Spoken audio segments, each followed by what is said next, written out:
Halo adik-adik semua, siswa SMA MA kelas 10. Assalamualaikum warahmatullahi wabarakatuh.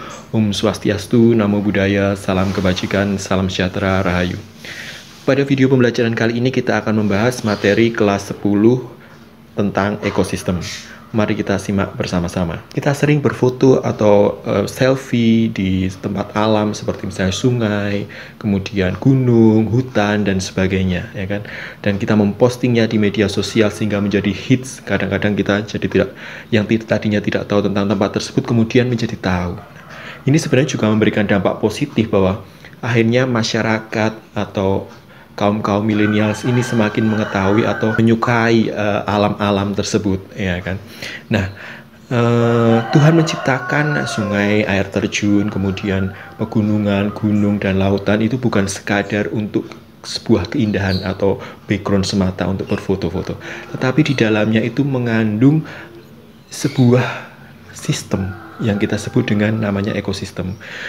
Adanya gunung, adanya sungai itu masih bisa bertahan hingga sekarang itu karena terjadi sebuah aliran energi, terjadi sebuah interaksi di dalam ekosistem tersebut. Dan kadang ekosistem tersebut bisa rusak apabila salah satu komponen-komponen yang ada di ekosistem tersebut tidak bisa berjalan dengan sebagaimana mestinya, ya kan? Keindahan alam tersebut adalah salah satu contoh bahwa ekosistem itu terus bekerja atau terus berlangsung dengan baik. Oleh karena itu, mari kita simak peta konsep, kemudian kita simak materi-materi penjelasan dalam video kali ini. Kalian juga bisa buat peta konsep sendiri. Kalau ini peta konsep yang saya buat, misalnya ekosistem ini memiliki karakteristik yang pertama tersusun komponen biotik dan abiotik, ya kan? Begitu. Jadi misalnya atau ekosistem tersusun terbagi menjadi dua, ekosistem alami dan buatan. Jadi itu terserah adik-adik sekalian, mungkin lebih mudah menggunakan peta konsep. Nah, kita sepakat waktu di kelas 10 semester 1 bahwa salah satu cabang ilmu biologi adalah ekologi. Ya, jadi ekosistem ini dipelajari dalam cabang ilmu yang disebut ekologi. Jadi ekologi merupakan ilmu yang melihat atau mengetahui tentang bagaimana organisme ini berinteraksi dengan organisme lainnya.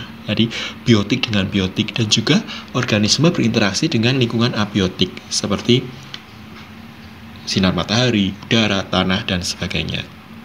Nah, supaya kamu lebih mempelajari ekosistem, kalian bisa membuat praktikum ekosistem buatan. Nah, ini bisa dilihat di YouTube saya atau bisa di scan QR dari scan QR code yang ada di layar komputer kalian.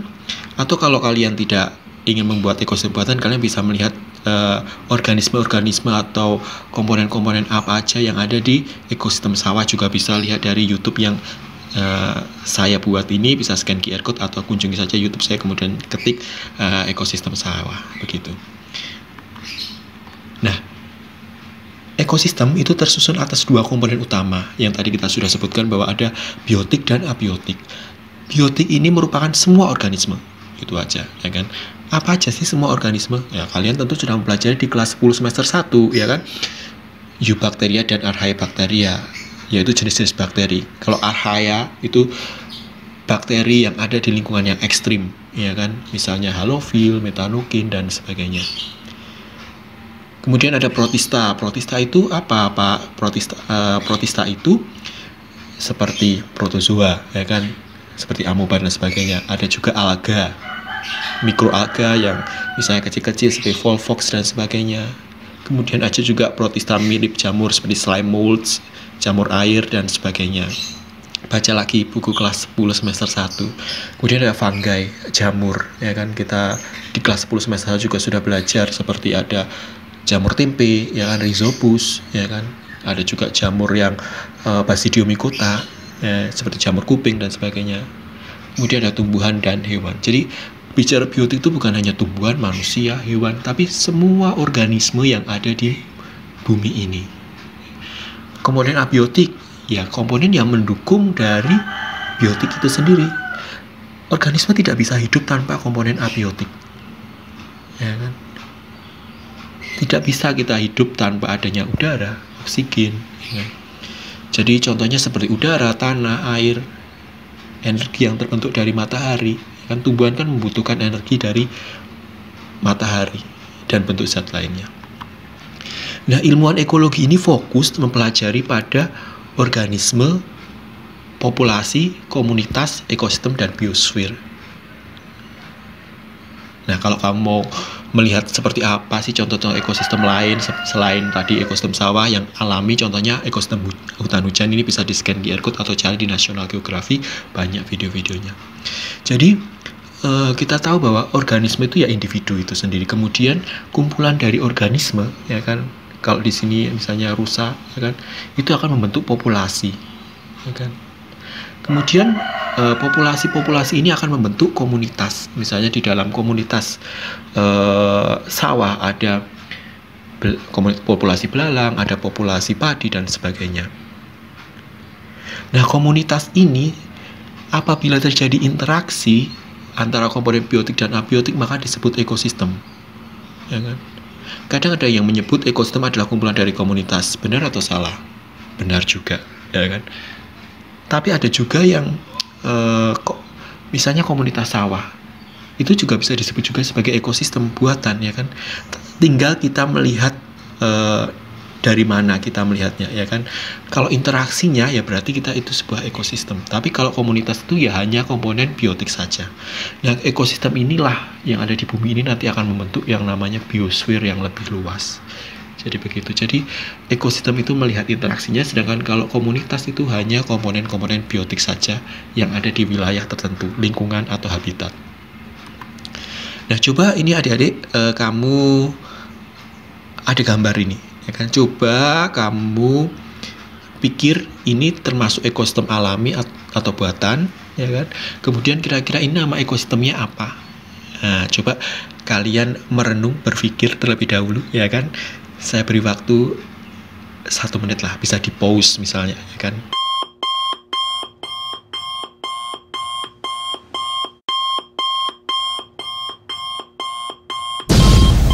Nah, ini ekosistem alami yang A. Ini adalah ekosistem mangrove. Nah, kalian juga bisa mencari literaturnya, seperti apa sih vegetasinya di ekosistem mangrove. Ciri khasnya tentunya ada seperti tanaman-tanaman bakau, kemudian hewan-hewan seperti moluska, kepiting, dan sebagainya, ya kan.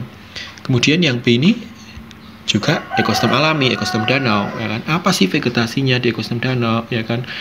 Mungkin ikan-ikan di danau, kemudian hewan-hewannya apa yang biasanya ada di ekosistem danau, ya kan. Yang C, atau kita cari yang alami dulu, yang A, B, kemudian yang mana lagi? Ya, yang D ini disebut ekosistem padang lamun, ya kan. Nah, jadi ekosistem padang lamun itu biasanya ada di perairan laut yang ditumbuhi oleh tumbuhan-tumbuhan jenis lamun, ya kan. Nah, ini padang lamun atau seagrass ya istilahnya kalau ini. Jadi bukan karang, ya kan, tapi ekosistem yang ditumbuhi oleh tumbuhan-tumbuhan sejenis yang lamun itu atau seagrass itu. Kemudian mana lagi yang alami?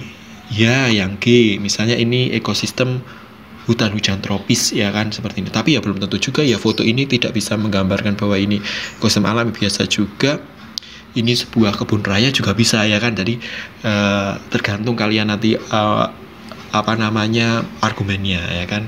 Kalau yang H ini jelas ya alami, gunung, ya kan. Kemudian ini yang I ini juga alami, ya kan, sungai. Ada juga yang menyebut ini ekosistem riparian. Jadi ekosistem riparian itu adalah ekosistem yang di kanan kiri sungai, ya kan. Jadi dia mengalami pasang surut air sungai. Jadi kan kadang sungai itu kan tidak selamanya mengalir terus. Yang sungai alami ya, bukan kali yang di depan rumah atau selokan, ya kan. Itu pasti akan mengalami pasang surut. Nah, daerah pasang surutnya ini disebut ekosistem riparian. Nah, kemudian mana lagi yang alami, yang buatan ya sekarang, misalnya ini yang C, yang E ini kolam, ya kan. Kolam ini ekosistem buatan, ya kan, dibuat oleh manusia. Di situ apa sih? Mungkin kamu kalau punya kolam bisa diamati, ya kan, di saat-saat wabah ini, ya kan, kalian bisa duduk termenung, ya kan, sambil melihat-lihat, oh seperti ini toh interaksinya, ya kan. Misalnya ikan makan, kemudian bagaimana mereka memperebutkan makanan, atau mungkin kalian bisa melihat serangga-serangga di sekitar kolam. Menurut saya itu belajar biologi bisa di rumah juga bisa, ya kan. Kemudian mana lagi yang buatan? Nah ini ya, perkebunan, misalnya kalau perkebunan teh, misalnya di daerah-daerah dataran tinggi, di Bandung dan sebagainya, di Dieng, perkebunan kentang dan sebagainya. Yang F, ekosistem sawah kan. Jadi ini ekosistemnya. Nah misalnya karakteristiknya, misal di mangrove didominasi tumbuhannya apa? Tadi sudah dikatakan bahwa ada payau, ya kan, bakau. Maksudnya dia hidup di air payau. Kemudian ada cirinya ada endapan lumpur. Hewannya moluska, arthropoda, ya kan. Arthropoda contohnya ya udang-udangan misalnya kan. Belajar di kemarin ya, sudah belajar di bab animalia. Kemudian ekosistem danau, misalnya ada alga, air dan sebagainya. Itu nanti kamu bisa pelajari sendiri. Nah, interaksi tadi kita selalu bicara di dalam ekosistem adalah interaksi, ya kan. Interaksi itu bisa terjadi antara komponen biotik dan biotik, juga bisa biotik dengan abiotik. Nah, yang kita pelajari adalah interaksi komponen biotik dan biotik. Untuk saat ini ada dua jenis, yaitu pola interaksi dan simbiosis. Nah, untuk mempelajari ini sebelum kamu lebih dalam, boleh bisa simak video bentuk predator di lautan. Jadi predator itu apakah sebuah bentuk interaksi, ya kan? Nah, kita bisa lihat scan QR code scan QR code ini, kemudian kalian bisa melihat videonya. Saya tidak memasukkan video di sini karena itu bukan video buatan saya, ya kan. Kalau video buatan saya pasti akan kadang saya masukkan, ya kan. Ini video dari YouTube. Nah, contoh pola interaksi yang pertama adalah predasi. Predasi itu apa sih sebenarnya? Predasi itu ada yang namanya predator, ya kan, yang memakan hewan lain, ya kan. Selama ini dari gambar contohnya ada misalnya burung elang memangsa ikan misalnya yang ada di cengkeramnya. Tapi predator apakah selalu burung elang? Enggak, ya kan. Misalnya di ekosistem sawah seperti video yang saya unggah yang kemarin saya buat, misalnya contohnya ular memakan belut, itu juga bisa disebut sebagai predator. Jadi predator itu yang memakan hewan lain, ya kan. Bahkan predator bisa kanibal terhadap hewan sendiri. Misalnya contohnya yang kemarin di video adalah capung hijau, itu bisa memakan jenisnya sendiri, capung hijau sendiri, ya kan. Jadi itu yang disebut predator. Apakah manusia disebut predator? Ayo, kamu predator bukan? Ya bukan lah. Memang kamu memakan hewan lari-lari di sawah terus ambil bebek terus kamu makan misalnya gitu, enggak, ya kan. Manusia bukan predator, ya kan. Tetapi ada juga misalnya ada manusia yang memakan menurut saya ya itu mungkin ada gangguan dalam psikologisnya, ya kan. Tidak bisa kita samakan seperti itu. Jadi intinya predasi itu adalah predator yang memangsa, ya kan, memangsa apapun. Entah itu bisa hewan-hewan kecil pun bisa disebut predator, ya kan.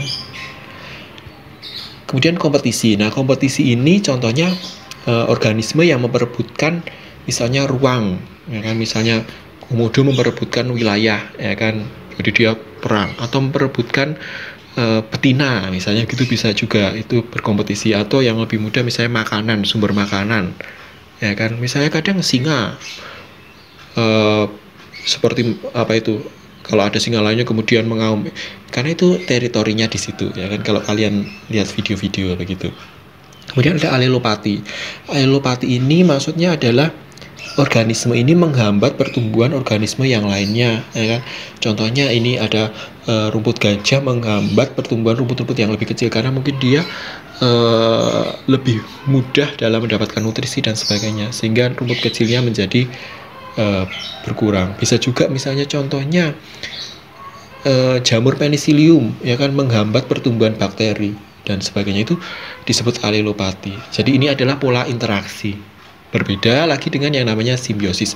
Tapi sebenarnya simbiosis ini kita harus melihat secara dalam, ya kan. Kita tidak bisa mengatakan oh itu simbiosis dengan mudah sebenarnya tanpa kajian lebih mendalam.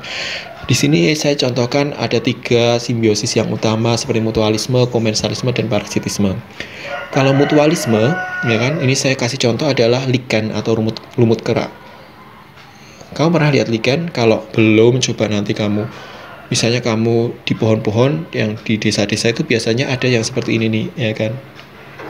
Nah ini, kalau di perkotaan biasanya tidak muncul, ya kan, karena lichen ini ternyata sebagai indikator sebuah sehat tidaknya udara. Biasanya kalau di Jakarta itu jarang kita temukan ikan, tapi ada juga ya kan. Jadi dia biasanya di pohon-pohon atau di batu-batuan yang ini. Jadi ini adalah sebenarnya bukan organisme, ini adalah simbiosis, gabungan antara alga dan jamur atau cyanobacteria dan jamur ya kan. Cyanobacteria itu kan kelompok eubacteria ya, sudah bukan kelompok alga lagi. Jadi kalau mutualisme itu dua-duanya diuntungkan. Nah, jadi misalnya kalau ini jamur dan alga, misalnya si jamur bisa menyerap nutrisi-nutrisi, ya kan. Jamur itu kan punya enzim untuk menyerap nutrisi-nutrisi yang ada di sekitar. Kemudian si alga bisa menyerap nutrisi tersebut. Kemudian si alga karena dia fotosintesis, ya kan, bisa menghasilkan zat, contohnya misalnya amilum yang bisa digunakan oleh jamur, ya kan, atau keduanya. Jadi jamur itu kan bukan autotrof, dia saprofit. Jadi dia mengambil unsur-unsur hara, kemudian si alga inilah yang menggunakan unsur hara itu untuk berfotosintesis dan menghasilkan zat amilum tadi atau gula tadi. Yang saya contohkan ini simbiosis antara alga dan jamur atau cyanobacteria dan jamur. Sebenarnya ada contoh-contoh lain, seperti ada yang mencontohkan burung jalak dengan kerbau atau burung oxpecker dengan zebra di Gunung Sahara. Tetapi saya berpendapat bahwa kita harus lebih dalam melihat apakah itu sebuah simbiosis atau tidak, simbiosis mutualisme atau tidak, ya kan. Apakah si burung oxpecker itu memang sumber makanannya itu hanya kutu itu aja, ya kan. Kan dikatakan bahwa si burung ini memakan kutu dari kerbau atau oxpecker, atau malah patukan dari si burung itu membuat luka, atau malah justru si burung ini mengambil nutrisi darah dari si zebra ini. Banyak yang referensi-referensi yang mengatakan mutualisme, ada juga yang tidak, tetapi itu tergantung dari referensi yang digunakan. Jikalau mengatakan itu mutualisme, ya referensi mana yang digunakan. Tetapi di video ini saya mengatakan bahwa contoh yang utama adalah lichens ini, ya kan. Kemudian contoh simbiosis yang lain adalah komensalisme antara ikan hiu dan ikan aji-aji yang ada pada gambar. Jadi ikan aji-aji merasa diuntungkan, ya kan, atau kadang dia memakan remah-remah, sisa-sisa makanan dari si ikan hiu ini, ya kan, atau dia dikatakan bahwa terlindungi dari predator-predator lainnya begitu.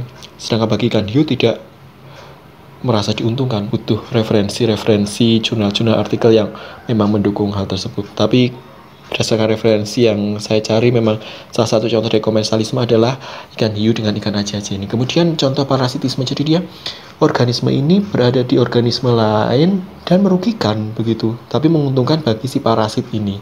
Contohnya adalah kutu misalnya.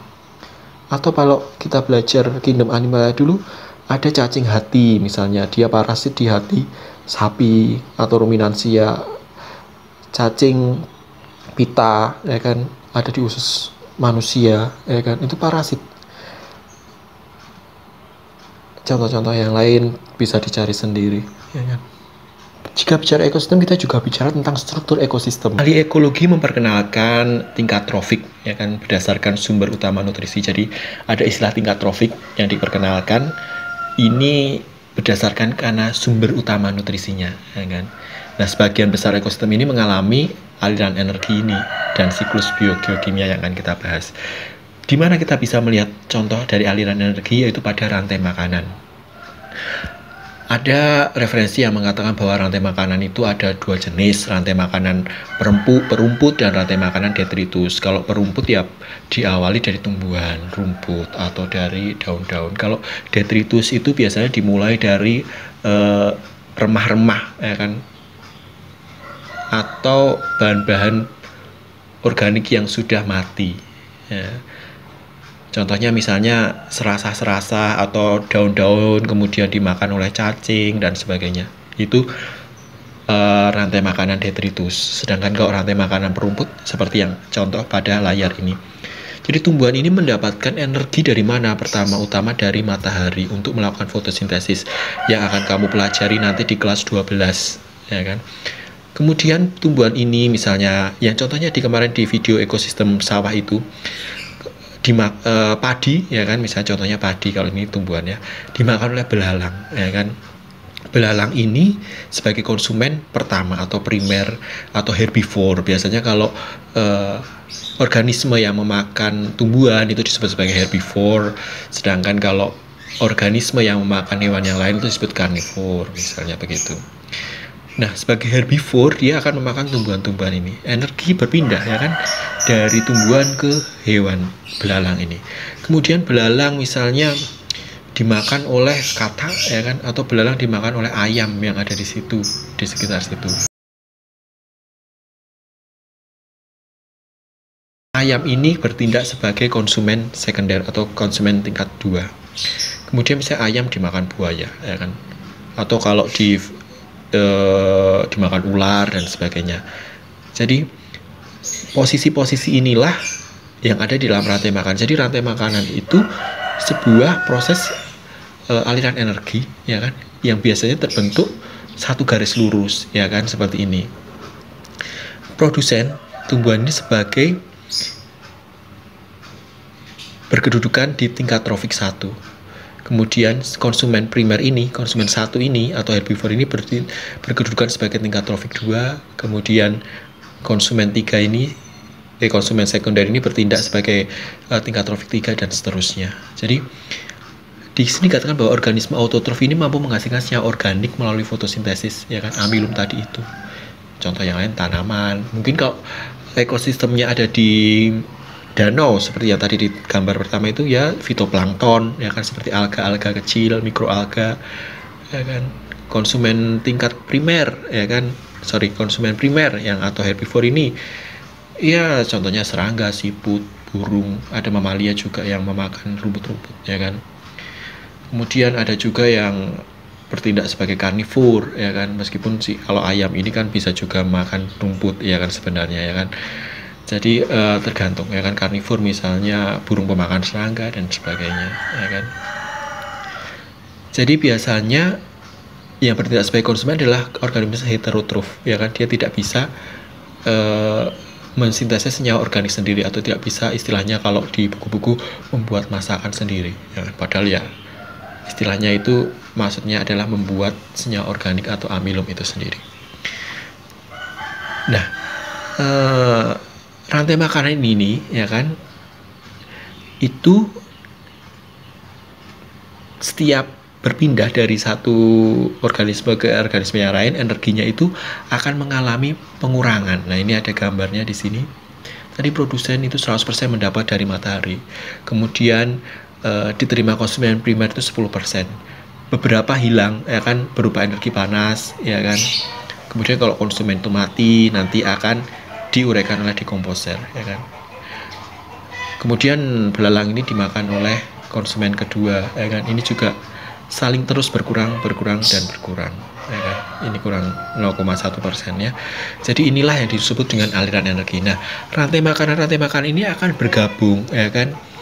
Jadi kan di sebuah komunitas atau ekosistem itu ya kan, dari sebuah ekosistem itu tidak hanya satu buah rantai makanan, bisa tersusun dari banyak rantai makanan. Nah, sebelum menuju ke banyak rantai makanan itu, mungkin kalian bisa melihat bahwa di sebuah rantai makanan atau di sebuah aliran energi itu bisa rusak kalau ada faktor lain yang menghambat aliran energi. Contohnya seperti di video ini adalah plastik itu bisa merusak aliran energi di dalam ekosistem. Mengapa? Bisa dilihat di video itu dengan scan QR code.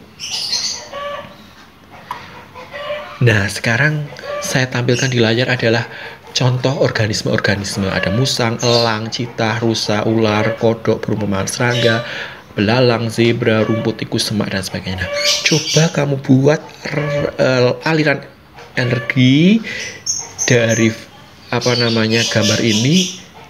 Ada berapa sih rantai makanan ini ya kan? Jadi ini bisa dibuat lebih dari satu rantai makanan. Misalnya rumput dimakan belalang, rumput dimakan tikus, dan sebagainya, sehingga dia akan membentuk sebuah jaring-jaring makanan. Coba kamu kerjakan dalam waktu ya 5 menit sambil makan-makan snack boleh ya kan, silakan.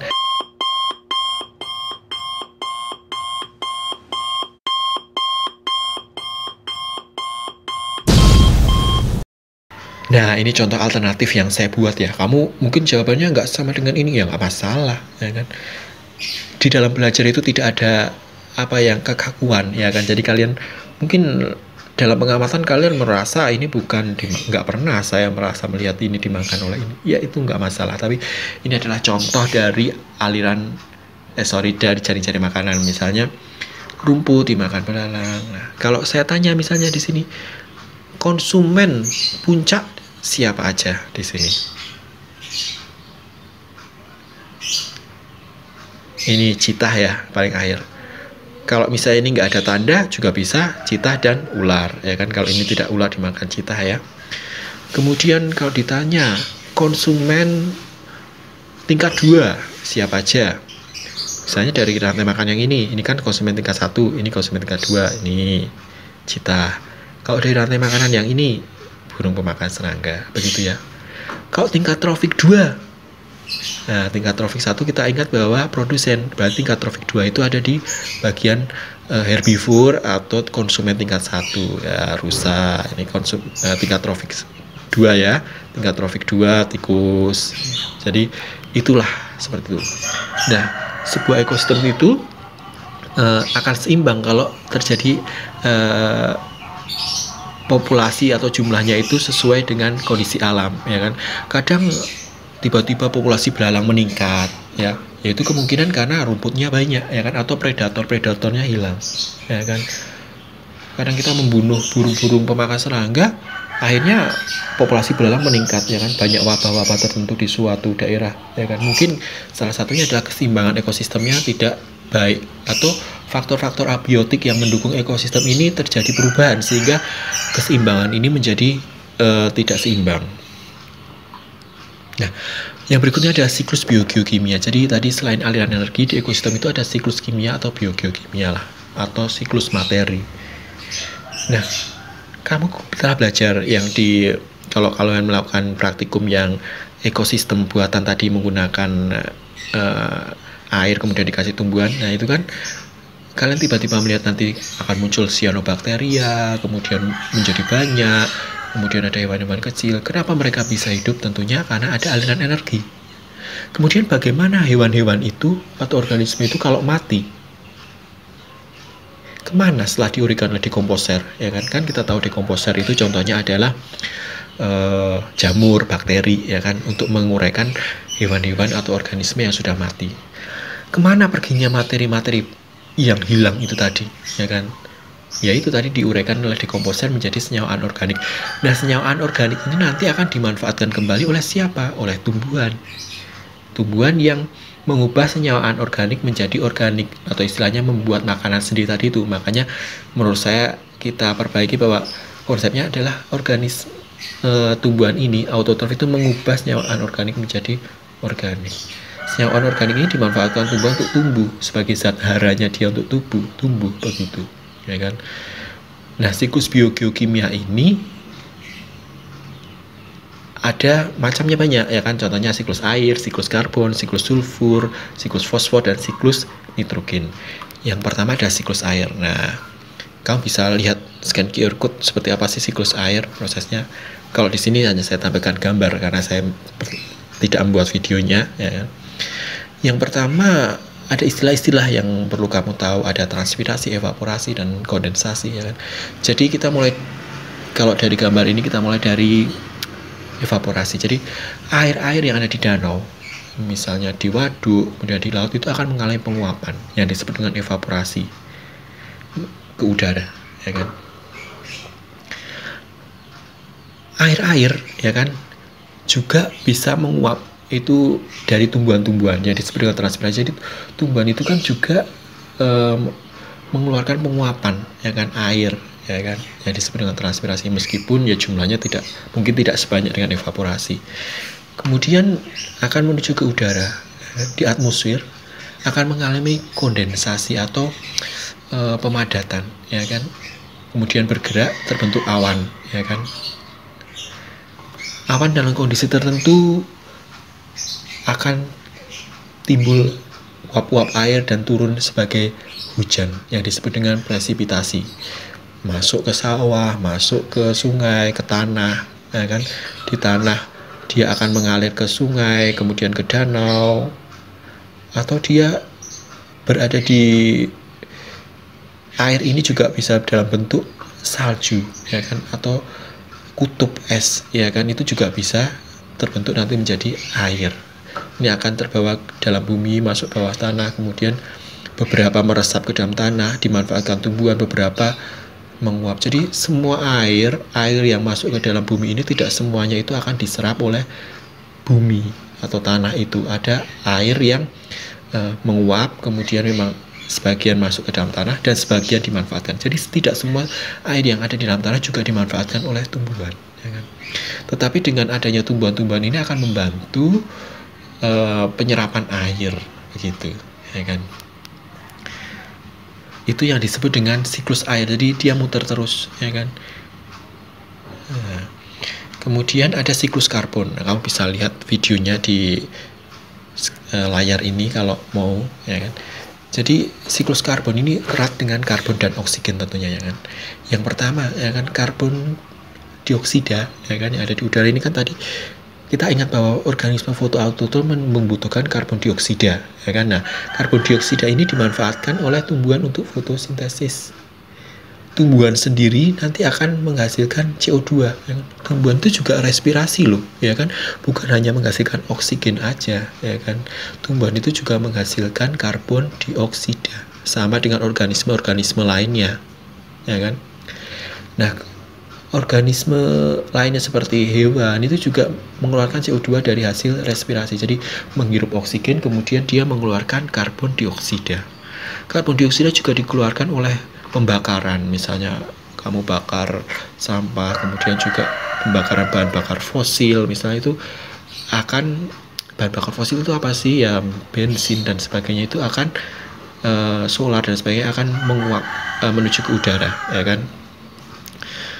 Tumbuhan-tumbuhan, hewan-hewan yang mati ini akan diuraikan oleh dekomposer, ya kan. Kemudian mungkin bisa menjadi endapan bahan bakar fosil dan dimanfaatkan oleh pabrik, ya kan. Bisa juga dekomposisi ini dimanfaatkan oleh unsur-unsur haranya, ya kan, dimanfaatkan oleh tumbuhan, ya kan, menjadi nutrisi bagi tumbuhan. Jadi ini muter terus. Inilah yang disebut dengan siklus karbon. Nah, kemudian siklus fosfor. Nah, fosfor ini biasanya cukup banyak ditemukan di batuan-batuan, misalnya ini ada air hujan. Nah, fosfat yang ada di batuan ini akan terbawa oleh air, ya kan. Nah, fosfat ada yang berada di air atau bisa juga ada di dalam tanah. Nah, fosfat ini dimanfaatkan oleh tumbuhan, ya kan. Kan tumbuhan itu kan butuh unsur-unsur hara, ya kan. Tumbuhan itu tidak bisa hidup kalau tidak menggunakan hara atau zat-zat senyawa anorganik tadi itu. Nah, tumbuhan ini nanti misalnya dimakan hewan dan sebagainya, kemudian hewan itu mati, mengalami dekomposisi dan terus terjadi perputaran di sini. Kemudian fosfat yang ada di tanah ini juga mungkin bisa terbawa oleh air, ya kan, atau dari sungai sendiri ini, aliran air, kemudian akan mengalami sedimentasi. Sedimentasi itu pengendapan. Nah, kemungkinan sedimentasi ini akan membentuk kerak-kerak batuan yang baru, begitu. Jadi terus aliran fosfat ini akan mengalir terus di alam ini.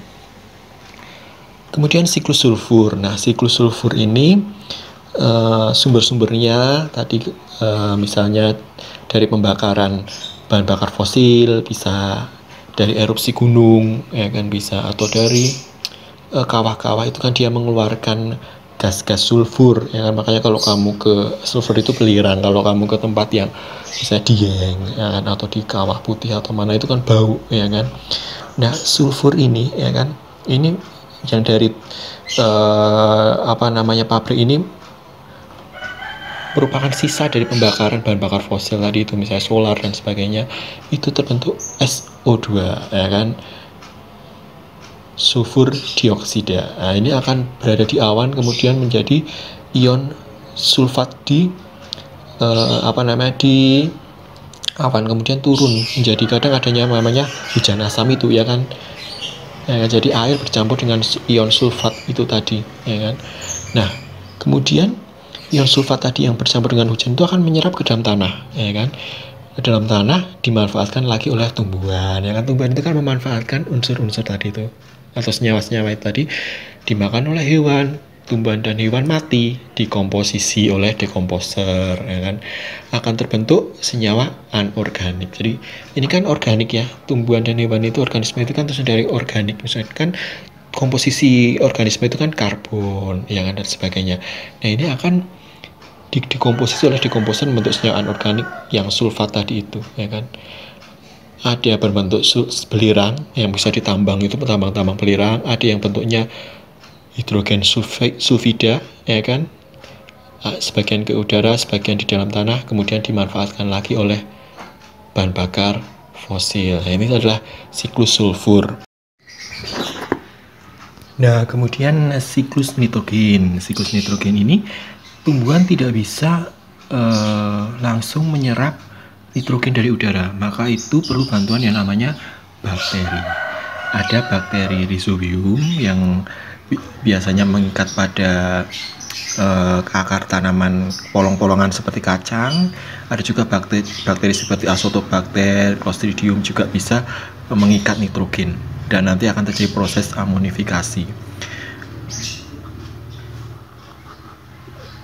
Tumbuhan, ya kan, dimakan oleh hewan. Tumbuhan dan hewan ini juga bisa mati, ya kan, kemudian dekomposisi oleh dekomposer, terbentuklah amonia. Prosesnya namanya amonifikasi. Nah, amonia ini akan dipecah atau misalnya diubah menjadi nitrit oleh bakteri nitrit. Prosesnya namanya nitritasi. Amonia menjadi nitrit, ini nitritasi. Nitrit NO2- akan diubah menjadi nitrat oleh bakteri nitrat. Prosesnya namanya nitratasi. Proses dari amonia menjadi nitrat namanya nitrifikasi, ya. Jadi amonia menjadi nitrit oleh bakteri nitrit. Contohnya apa bakteri nitrit? Kalau bakteri nitrit contohnya ada Nitrosomonas, ya kan. Kalau bakteri nitratasi, bakteri nitrat adalah contohnya Nitrobacter. Jadi proses dari amonia menjadi nitrat namanya nitrifikasi, tapi kalau amonia menjadi nitrit, nitritasi, nitrit menjadi nitrat, nitratasi. Nah, nitrat ini nantilah yang dimanfaatkan oleh tumbuhan. Sekali lagi tadi tumbuhan itu butuh unsur-unsur atau senyawa-senyawa untuk tumbuh, ya kan. Makanya beberapa tumbuhan yang tidak atau kekurangan unsur hara atau senyawa-senyawa akan mati, atau bahkan misalnya daunnya menguning dan sebagainya. Nah, nitrat ini nanti akan diubah menjadi nitrogen di udara oleh bakteri denitrifikan. Prosesnya namanya denitrifikasi. Inilah proses dari siklus nitrogen. Nah, ekosistem juga mengalami kerusakan, ya kan. Ada 3 penyebabnya, yaitu peristiwa alam karena energi eksternal bumi atau di luar bumi, peristiwa alam karena energi dari dalam bumi, dan peristiwa alam karena ulah atau aktivitas manusia. Kalau dari eksternal contohnya seperti angin topan, ya kan. Angin topan itu muncul di tengah lautan, kemudian menuju ke daratan kadang-kadang, ya kan. Kemudian banjir, ya, banjir juga bisa dari energi eksternal, misalnya dari hujan yang melimpah, kemudian air yang melimpah terlalu banyak sehingga tidak bisa meresap, itu juga energi eksternal, ya kan. Banjir tidak hanya di Jakarta, juga aja di tempat-tempat lain, ya kan. Kebakaran hutan ini juga bisa energi eksternal karena adanya seperti contohnya api liar atau wildfire. Ini dia misalnya karena daun-daun kering, ya kan, tergesek-gesek, ya kan, karena ada oksigen terlalu banyak di situ sehingga terjadi kebakaran, ya. Tapi umumnya kebakaran hutan dan lahan itu biasanya disebabkan oleh aktivitas manusia. Karena energi internal, contohnya gempa bumi, ya kan. Misalnya kalau kalian belajar IPA kelas 7 tentang gempa bumi itu kan karena ada pergerakan lempeng, ya kan. Gempa bumi juga bisa menyebabkan tsunami, ya kan. Nah, mungkin salah satunya akibat dari gempa bumi, misalnya yang waktu itu di Aceh, kemudian di Pangandaran, di Palu kemarin, ya kan. Itu akibat lempeng tektonik yang ada di dasar laut. Tsunami juga bisa mungkin diakibatkan gunung meletus, ya kan, seperti yang di Krakatau, ya kan. Jadi ada longsoran dari gunung, atau tsunami bisa juga di daerah yang terjadi longsoran, misalnya di situ ada perairan kemudian ada longsoran bukit, itu juga bisa membentuk gelombang tsunami. Letusan gunung berapi yang sekarang juga masih terus menerus ya, karena Indonesia ini kan memang dilewati oleh gunung api atau cincin Sirkum Pasifik ya. Memang kondisi Indonesia seperti ini, jadi bencana-bencana ini pasti akan ada ya kan, tinggal kita bagaimana berdoa ya kan, bersyukur ya kan. Bencana-bencana yang ada ini mungkin juga teguran, tapi kita sebaiknya kalau melihat bencana itu dari sisi positifnya ya kan. Jangan kemudian menganggap bahwa sebuah bencana itu karena ulah manusia dan sebagainya.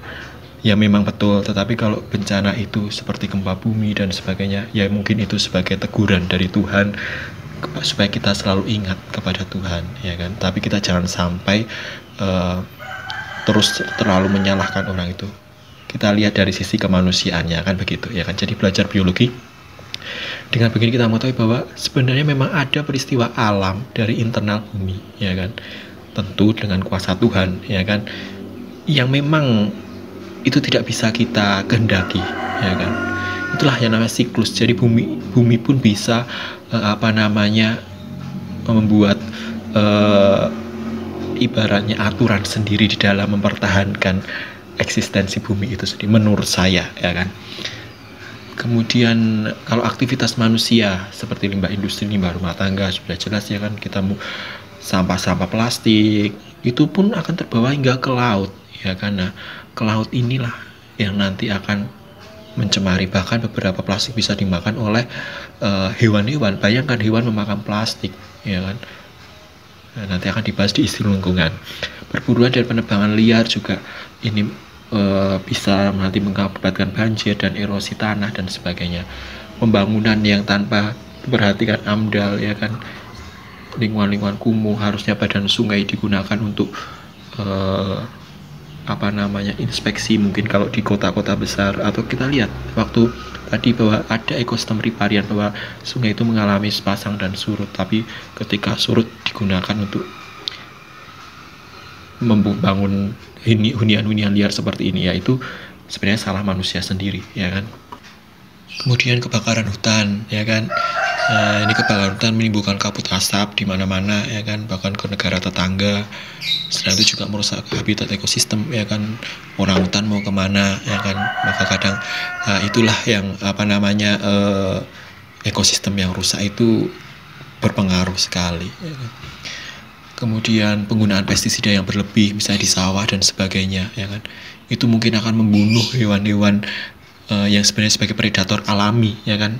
Kalau kamu melihat video ekosistem sawah yang saya buat itu kan, ada predator-predator alami yang sebenarnya membunuh hama-hama sendiri ya kan. Tapi ketika predator alami itu hilang, nah itu juga bisa merusak ekosistem. Kemudian juga polusi udara yang dibuat dari bahan bakar fosil yang dibakar, itu bisa menyebabkan pemanasan global yang akan kita bahas di bab isu lingkungan nanti. Nah, ekosistem itu akan mengalami pemulihan dengan sendirinya yang disebut dengan suksesi. Suksesi ada suksesi primer dan suksesi sekunder. Kalau suksesi primer itu komunitas awalnya hancur lebur, tidak ada komunitas sama sekali ya kan. Sedangkan kalau komunitas sekunder kita masih menjumpai misalnya pucuk-pucuk tunas dan sebagainya ya kan. Contoh suksesi primer itu adalah contohnya Gunung Krakatau ketika meletus itu loh ya kan. Semua ekosistemnya hancur, kemudian akan pertama muncul likens, kemudian lumut-lumut, dan akhirnya mencapai tumbuhan atau spesies-spesies yang klimaks atau puncak. Sedangkan kalau sekunder ya masih ada sisa-sisa, misalnya benih-benih tunas-tunas atau semak-semak yang masih muncul kucuk-kucuk. Kamu kalau lihat yang kemarin di berita misalnya di Australia terjadi kebakaran kan, atau di daerah Amazon ya kan, nah itu kan masih ada muncul tunas-tunas. Nah itulah suksesi sekunder contohnya. Tadi penjelasan mengenai materi ekosistem dan kita sudah mendiskusikannya. Mari kita simpulkan pembelajaran kita pada pagi hari ini. Yang pertama, ekologi merupakan ilmu tentang bagaimana organisme berinteraksi dengan organisme lainnya, atau organisme berinteraksi dengan lingkungan abiotik. Jadi bisa biotik dengan biotik, biotik dan abiotik. Kemudian ekosistem tersusun atas dua komponen, yaitu komponen biotik dan abiotik. Ya kan, ya tadi biotik adalah organisme, kalau abiotik itu yang mendukung proses berlangsungan dari organisme tersebut, biasanya seperti air, udara, sinar matahari. Ekosistem terbagi atas dua jenis, yaitu ekosistem buatan dan alami. Ya kan, kalau alami ya terbentuk proses alam, sedangkan kalau buatan biasanya dalam bentuk bantuan manusia. Interaksi dalam ekosistem terjadi antara komponen biotik dan biotik, juga bisa biotik dengan abiotik. Nah, interaksi komponen itu ada dua jenis tadi ya, pola interaksi dan simbiosis. Kalau pola interaksi meliputi predasi, kompetisi, alelopati. Kemudian simbiosis itu adalah contohnya seperti mutualisme, komensalisme, dan parasitisme. Kita juga sudah belajar siklus biogeokimia seperti siklus air, siklus karbon, siklus fosfor, kemudian siklus sulfur, siklus nitrogen. Dan kita juga sudah membahas bagaimana kerusakan ekosistem seperti karena tenaga dari dalam bumi, kemudian dari luar bumi, dan bahkan dari aktivitas manusia. Itu saja pembelajaran kita pada pagi hari ini, semoga bermanfaat. Mohon maaf apabila ada salah kata. Selamat siang, terima kasih.